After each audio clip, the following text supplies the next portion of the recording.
Israel বলছে একটা বড় অংশ আমরা ধ্বংস করে দিয়েছি।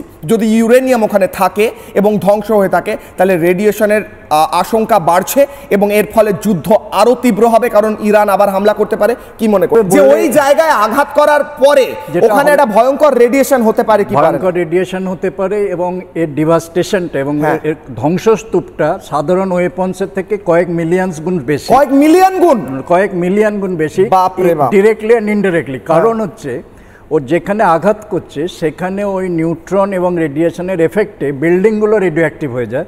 যেমন কোবাল্ট থাকলে কোবাল্ট 60 হয়ে যাবে, সোডিয়াম থাকলে সোডিয়াম 24 হয়ে যাবে, মানে আশপাশের বিল্ডিংগুলো তেজস্ক্রিয় হয়ে যাবে, এবং কার্বন থাকলে কার্বন 14 হয়ে যাবে, যেগুলো অল রেডিও অ্যাক্টিভ মেটেরিয়ালস।